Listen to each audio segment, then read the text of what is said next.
Hola y bienvenidos a... ¿Cómo se va a llamar? Bienvenidos, bienvenidas y bienvenides a todos y todas. No, corte. Hola y bienvenidos a Tu Voz Sí Cuenta. El día de hoy tenemos a una gran invitada. Ella es Silvana Echeverry. Silvana, preséntate. Hola, buenos días, buenas noches, buenas tardes, donde estén escuchando este podcast. Mucho gusto, mi nombre es Silvana Echeverry y muchas gracias por invitarme a tu podcast. A ti por aceptar la invitación. Bueno, el día de hoy nos compete un tema especial, un tema que posiblemente no esté en nuestras mentes constantemente cuando jugamos un videojuego, pero está allí, y es la ética y la moral en los videojuegos. ¿Qué tal te van los videojuegos? Bien, realmente es interesante conectarse y vivir una realidad virtual, ¿cierto? Estar en otros mundos con misiones, con personajes y con otros escenarios que en la vida cotidiana no interactuamos. Entonces es bien interesante entrar 1 o 2 horas al día para estar ahí interactuando. Es rico, interesante. Perfecto. Bueno, resulta que cuando hablamos de ética y de moral en los videojuegos, podemos ver que para los creadores en sí, puede que no haya mucha ética a la hora de crear un videojuego. Es decir, un creador de videojuego, un desarrollador, sí tendrá mucha ética y mucha moral en su vida, ¿cierto? Pues me imagino yo, diría yo.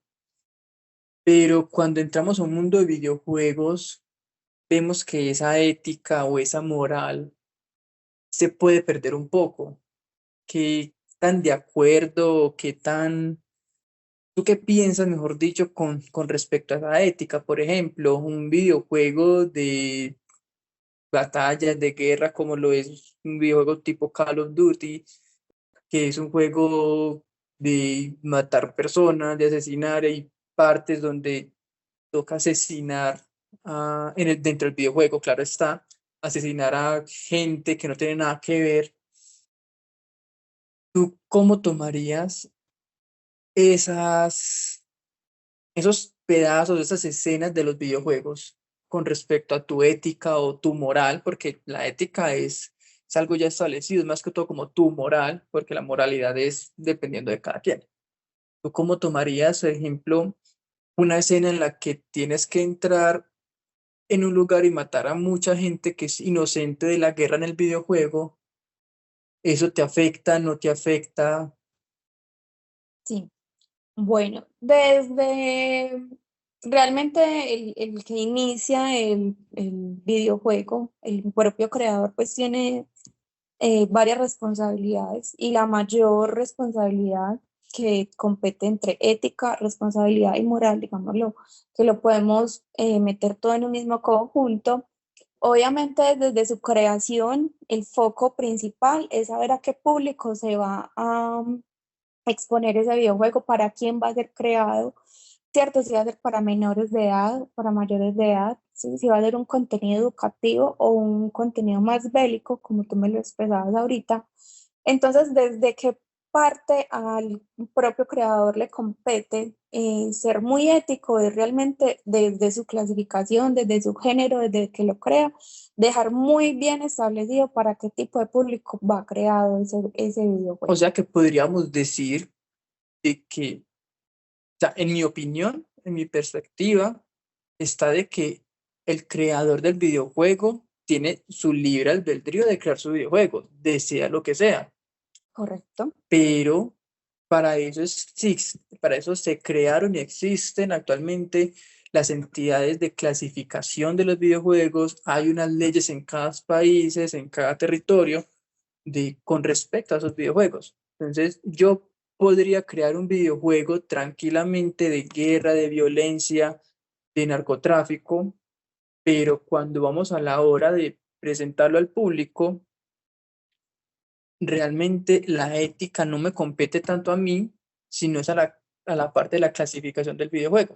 Claro, claro, obviamente también a ti, tú eres el creador, tú tienes la idea, obviamente tú tienes que expresar a los entes clasificadores para qué va a ser el videojuego, cuál va a ser los objetivos, qué público y obviamente que esté dentro del contenido y dentro de las normas. Es decir, si yo voy a generar un videojuego que es para menores de edad, obviamente ahí tenemos unas normas y unos lineamientos que seguir, desde los cuales el propio creador ya debe haber estudiado y obviamente darle pues la figura y toda la historia al videojuego donde no se va a salir de ahí, ¿cierto? Entonces hay videojuegos educativos, hay videojuegos más bélicos, entonces en este caso nos vamos a la parte donde tú decías, si hay personajes para matar objetivos, colocar unas bombas, unas granadas, ¿cierto?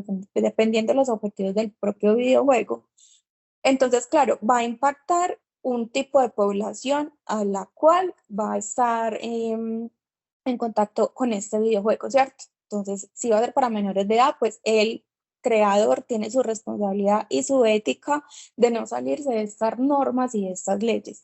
Ahora bien, si va a ser un poco más bélico, obviamente también hay otras normas y es muy estricto y es muy enfático y de él depende que desde su creación y de sus normas llegue a la parte de clasificación y quede dentro de ese estándar que es para mayores de edad y que obviamente su intención es matar, ser bélicos. Entonces, esa es la parte que a él le compete.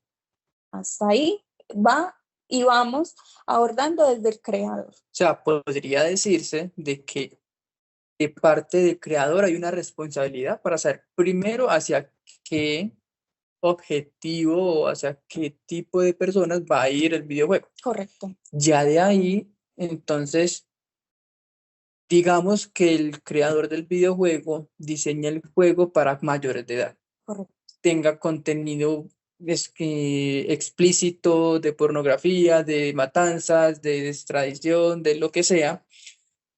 Entonces, ¿qué tanto le compete o qué tanto se le puede repercutir al creador del videojuego que un joven que no es mayor de 18 años, porque si la clasificación dice que es de mayor de 18, pero un joven lo juega, entonces ¿a quién se le puede repercutir eso? Porque ya el creador Ujú.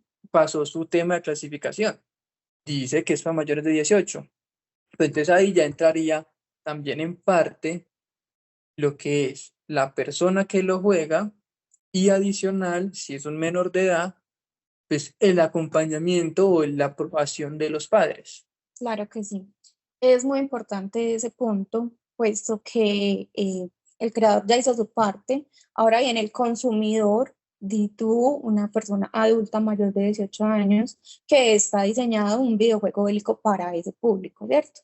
Entonces ya él está dentro de sus capacidades para jugarlo, para entenderlo y obviamente su ética y su responsabilidad es, si ese videojuego le genera sensaciones un poco más explícitas que lo impactan y que lo llevan a hacer actos mucho más agresivos, obviamente fuera del videojuego, puesto que estuvo expuesto a este contenido en el videojuego. Entonces ya de él depende su responsabilidad, su ética y su moral, parar de consumir ese videojuego, ¿cierto? Ahora bien, nos vamos para el caso de un menor de edad que pues realmente el videojuego es muy explícito que debe ser para una persona mayor de edad. ¿Qué pasa? Que casi siempre o en algunos casos los adolescentes, ¿cierto? Lo consumen muchas veces sin la autorización de sus padres, ¿cierto? ¿Qué es lo ideal? Que también aquí impacta la ética y la moral y la responsabilidad de los padres de un control a nuestros menores de edad, ¿cierto? Que es un control de padres donde debemos también pues como limitarle tipos de contenidos o mostrarle que hay otras opciones, ¿cierto? Entonces, si en caso tal de que el adolescente consume tipos de videojuegos que no son aptos para menores de edad, entonces la responsabilidad obviamente de él pues, es no consumirlo. Ya si lo sobrepasa, pues obviamente los padres tuvieron también que estar muy de acuerdo en que no lo debes de consumir, no te lo permitimos, pero en la actualidad también hay otras formas pues como más de generar pues como va falsos perfiles. Entonces ahí también entra la responsabilidad y la ética de los menores de edad, ¿cierto? Y siempre va desde su hogar y desde sus padres, los valores, la ética que se le pueda entonces dar al interior de su hogar. Entonces, eso es lo que considero, que todos tenemos una responsabilidad, todos tenemos una ética, una moral, y de todos depende, pues obviamente, tener un consumo adecuado de todo lo que nos están ofreciendo en la actualidad. Muchas ofertas, muchos contenidos, un consumismo, todos los días sacan muchas ideas, muchas cosas. Entonces, es también cuidar desde al interior del hogar nuestros menores de edad, y pues ya en su momento, cuando sean pues mayores de edad, pues tendrán su libertad de consumir. En caso tal de que el adolescente encontró la forma de sobrepasar estos límites de seguridad, ¿cierto? Entonces, a escondidas de sus padres, con un perfil falso, lo consumió, y si los padres ya empiezan también a notar un comportamiento extraño, agresivo, depresivo, porque pues hay muchos Sí, es contenidos. que, claro, es que ahí hay otro tema que tú ya lo estás abordando, y es el tema de qué pasa si es un videojuego, como estamos hablando de violencia. Sí, Para muchas personas puede decir, es que ese contenido de violencia puede que los videojugadores o los jugadores generen también esa violencia en la vida real. correcto. Pero entonces yo digo, o mi posición es, el creador ahí no tendría ninguna consecuencia tal en la vida real, porque de hecho él no es el que está haciendo eso en la vida real. O sea, él creó el videojuego en forma de para diversión de los demás, para entorno de educativo, lo como sea, Entretenimiento. entretenimiento. Pero entonces, cuando vamos a hablar, ya que si es un videojuego de violencia, de pelea, de robos, y el consumidor, al tener contacto con esos videojuegos, ya en la vida real se pone más agresivo, se pone violento, busca también asemejarse como el personaje del videojuego en la vida real. Entonces sale a matar, sale a hacer, a robar. Ujú. Ahí yo diría de que al creador tendríamos que excluirlo de toda esa, de, de, de toda esa como Responsabilidad. responsabilidad, sí, de toda esa Sí, responsabilidad podríamos excluirlo porque al fin y al cabo el que está haciendo el daño es en sí el consumidor final. correcto. Sí, porque es que el mismo creador ya hizo su tarea, ya hizo su parte y dijo muy claro, es que yo estoy ofreciendo esto y va para este público.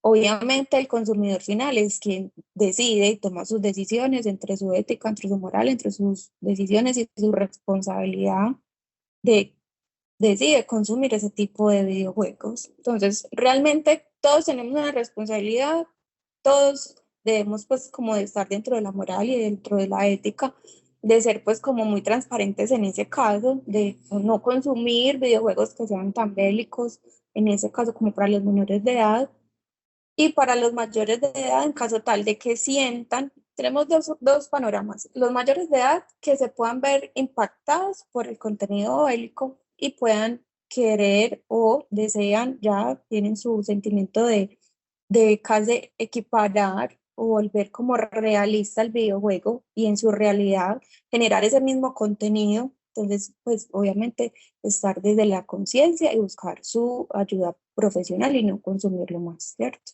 Tenemos el panorama también de los menores de edad que lo consumen a escondidas de sus padres, y era lo que yo les hablaba ahorita.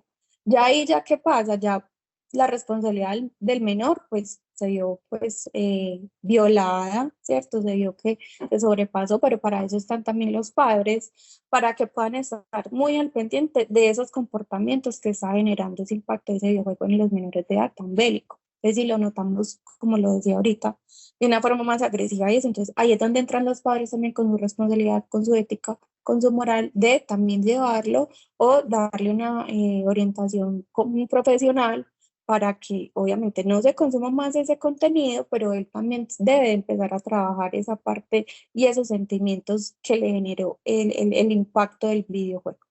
Claro, bueno, y cabe resaltar de que no somos expertos en la salud, no somos psicólogos, no somos Ujú. especialistas como para decir, hagan esto, hagan aquello, es esto. No, simplemente Es nuestra opinión de lo que correcto. conocemos. Estamos acá en un conversatorio, en un podcast. Entonces es nuestros puntos de vista, nuestra opinión y siempre, siempre, como lo acaba de decir, no somos profesionales de la parte de psicología, expertos en esas profesiones que generan tanto impacto pues como psicosocial, ¿cierto? Entonces siempre pidan ayuda profesional y ese es lo que... Ahora, hay una consulta, tengo una duda. Digamos que vas a crear un videojuego. Listo. En tu ética, en tu moral, en tu opinión, ¿crearías un videojuego que tú puedas decir, no, es que si creo un videojuego de violencia puedo incitar a la violencia? O si creo un videojuego de robar, puedo incitar a robar a las personas. ¿Cómo te verías tú en ese ámbito de la creación, si te verías amarrada para crear?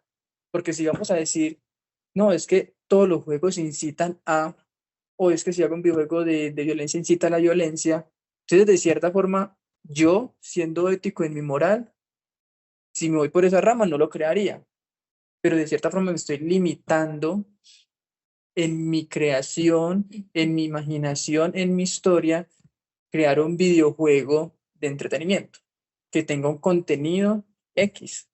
Ujú. Tú, si fueras a crear un videojuego, ¿tendrías en cuenta la información de si creas un videojuego de violencia, estás incitando a la violencia?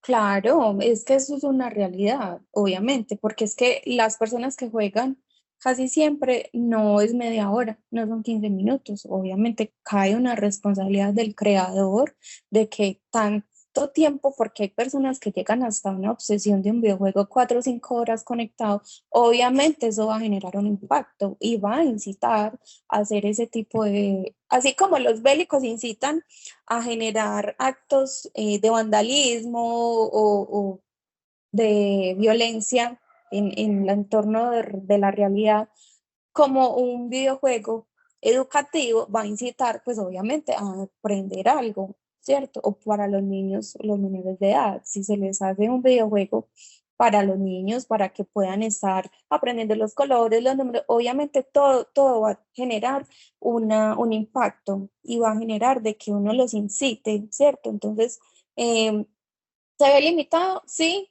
y no. Ya obviamente obviamente hay videojuegos muy empresariales, ya pues como a macro, donde realmente quieren como subir sus ventas, ¿cierto? Entonces, si tú quieres un videojuego mucho que lo consuman más, pues obviamente revisarás si lo vas a dedicar solo a una población o si lo quieres como tipo académico que lo puede consumir el resto de toda la población, menores y mayores de edad. Entonces, digamos que ahí también entra una parte de mercadeo o las empresas a cuánto más también quieren vender. O si lo quieren crear una línea más bélica, pues es lo mismo. El creador ya sabe que de ese contenido no se va a salir y no puede eh, expresarlo o darlo abierto al público porque no lo va a poder consumir todo el mundo. Se ve condicionado, pero a la vez tiene opciones.